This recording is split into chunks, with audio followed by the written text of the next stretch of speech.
Emotional hook. Inciting incident. My boarding pass was still warm in my hand when my father ripped it away. "You're not coming," he said, eyes flat. "She's taking your seat. She deserves it more." I stared at him, at her. My brother's fiancée, all fake smiles and gold digger charm, clutching my Louis Vuitton carry-on like it already belonged to her. $26,000, my money. Months of planning, paid in full by me, and just like that, erased. Something inside me went still. Not shattered, not broken, just quiet. Backstory: the relationship. I used to think my father respected me, the daughter who never asked for help, the one who built a business from scratch while my brother cycled through failed startups and trust fund bailouts. But respect has a strange expiry date in our family. When the golden boy met her, the whole dynamic shifted.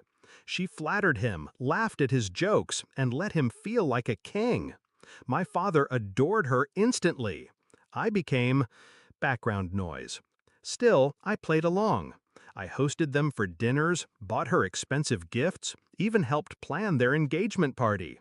I told myself it was family. That's what you do. I should have known better. Discovery of betrayal. The first sign came weeks before the trip.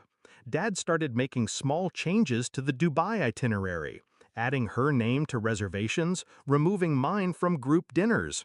I confronted him once. He brushed it off. "Don't be petty. She's family now."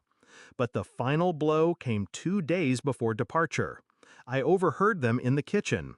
"She's too independent," my father said. "This trip will mean more to you than her." Her reply was syrupy sweet. "I just feel bad, taking her spot." They both laughed. Shift in mindset, strategic planning. That night, I didn't cry. I didn't scream. I poured myself a glass of wine, opened my laptop, and logged into every booking portal, every account, every vendor tied to the trip. My name was still on everything because I had paid in full under my business account. I didn't cancel. That would be too merciful. I started rewriting the trip, quietly, precisely. Execution of the plan. Step 1. The flights. I kept their seats but downgraded them. Luxury Emirates first class swapped for cramped economy. I added a technical processing fee that drained the onboard meal budget. Step 2. The hotel. Their 5-star Burj Al Arab suite rebooked into a modest 3-star near a construction site. Non-refundable. No upgrades available. Step 3. The activities. The yacht tour booked for the wrong date. Desert safari removed entirely. Instead, I replaced it with a 2-hour seminar on entrepreneurship in the Middle East, hosted in a sweltering conference hall.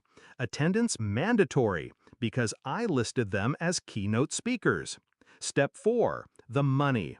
Because the trip was paid through my company, I filed it under client development. When the tax auditor accidentally called during their trip, my father would have to explain why he was using company funds for personal travel. Climax. The confrontation. I didn't go to the airport. I waited. 3 days into their dream vacation, my phone lit up.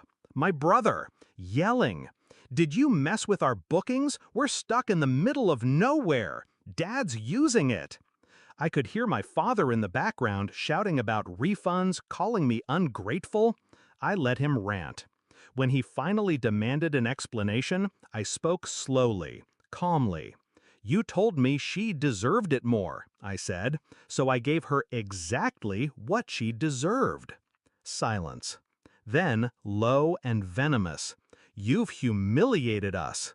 "No, Dad," I replied. "You did that the second you chose her over me.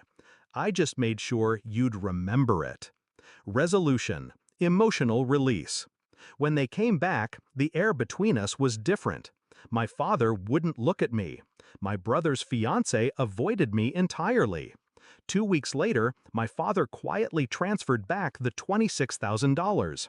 No apology, just restitution. I didn't need the money. What I needed was proof.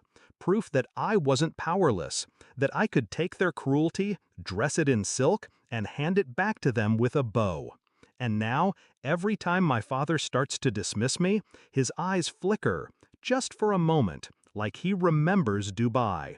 I smile when I see it, because he should.